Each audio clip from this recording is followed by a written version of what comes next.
یہ بات بھی مد نظر رہے کہ انہوں نے اسلام لانے کے بعد اپنے مذہبی عقائد پر کبھی نظر ثانی نہیں کی، یہاں تک کہ عمر کے آخری دنوں میں انہوں نے قرآن مجید کے مفاہیم کو بہتر طریقے سے سمجھنے کے لیے عربی زبان سیکھنے کا مصمم ارادہ کر لیا تھا۔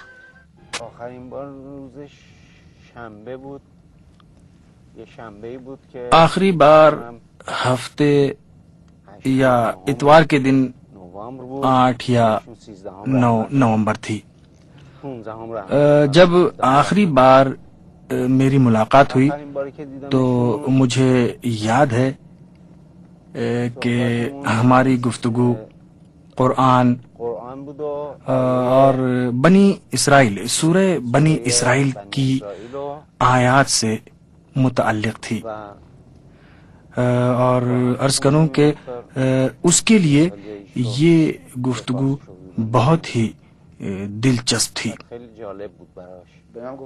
مجھ سے کہا، حسین میں دوبارہ تہران جانا چاہتا ہوں اور سیاسی پناہ حاصل کر کے وہیں رہنا چاہتا ہوں۔ میں چاہتا ہوں تہران جاؤں، ایران ہی میں رہوں، قم جاؤں اور وہیں پر دینی تعلیم حاصل کروں۔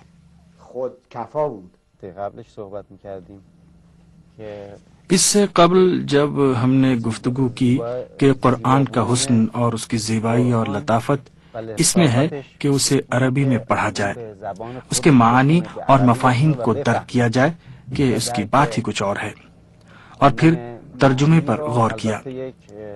لیکن جسے عربی آتی ہو وہ قرآن کی تجلی حاصل کرتا ہے۔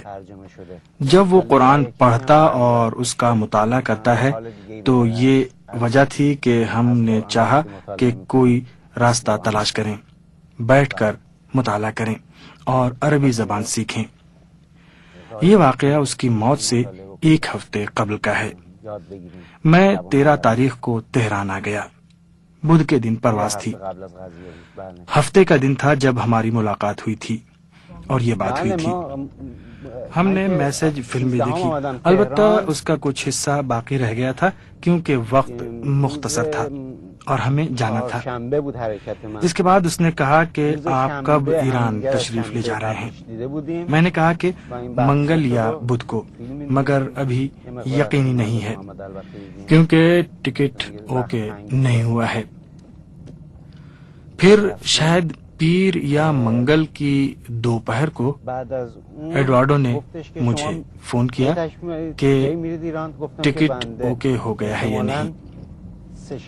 میں نے جواب دیا کہ ٹکٹ اوکے ہے اور میں جا رہا ہوں۔ پھر ایڈوارڈو نے مجھ سے کہا کہ میں تمہیں تہران میں فون کروں گا۔ امکان یہی تھا کہ ایڈوارڈو ایران آنا چاہتے تھے۔ ان کے ایران آنے کے مقصد کے بارے میں عرض کروں کہ وہ ایران آ کر قم جانا چاہتے تھے دینی تعلیم حاصل کرنے کے لیے اور اسلام کے بارے میں تحقیق کرنے کے لیے۔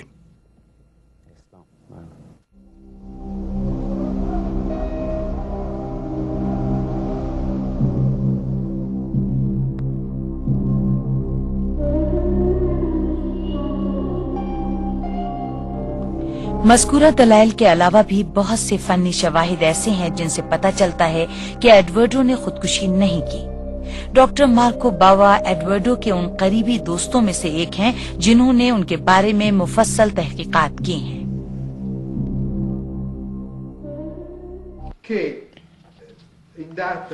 میں نے اگست 2001 کو اعلیٰ عدالتی کونسل کے نام ایک خط لکھا ہے جس میں واضح کیا ہے کہ یہ کس قدر تعجب کی بات ہے کہ ایڈوارڈو کی موت کی تحقیقاتی ٹیم کے سربراہ پروسیکیوٹر جنرل مونڈو ویکن نے کسی موقع پر اپنی تحقیقات کے دوران انسانی پتلے سے کام نہیں لیا۔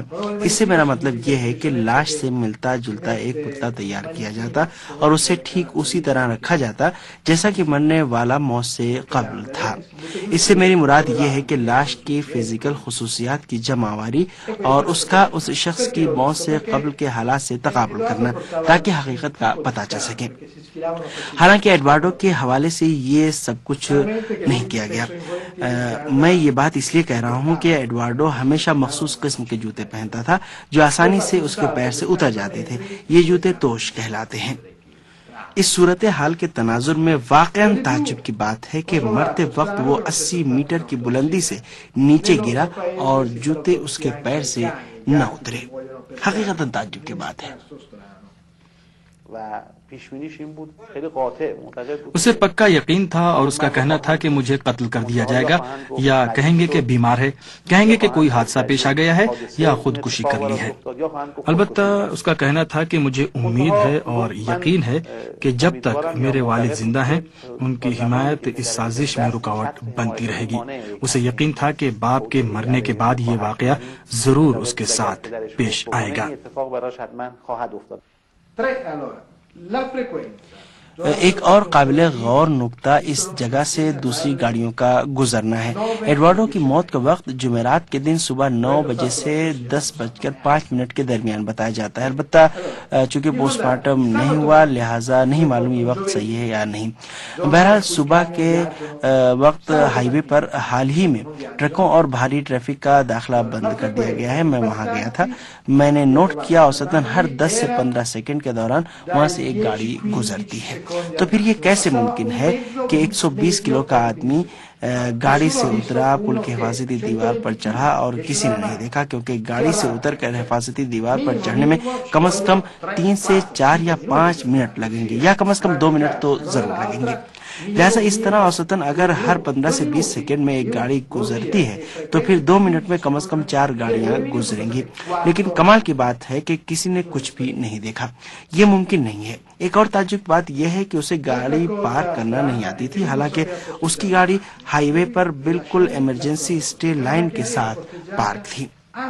اسے بھی چھوڑیے، اسے اپنے آپ کو گرانے کے لیے گاڑی کے اوپر چڑھنا پڑتا، حالانکہ ایسا ہرگز نہیں ہوا کیونکہ گاڑی کی چھت پر یا بونٹ پر کوئی نشان نہیں ملا۔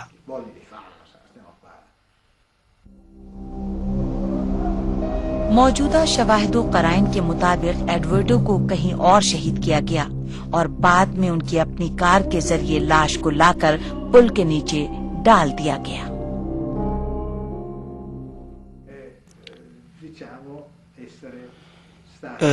اسے اس طرح گاڑی کی ڈکی میں ڈالا گیا تھا کیونکہ کروما کی ڈکی کافی بڑی ہوتی ہے۔ بعد میں اسے پل کے نیچے پھینک دیا گیا۔ جس طرح جی ہاں میں نے آپ کو اس فوٹو میں دکھایا، پل کے نیچے ایک سڑک ہے۔ یہ سڑک ایک مخصوص راستہ ہے اور اس پر عام گاڑیوں کی آمد و رفت تقریباً نہیں کے برابر ہے۔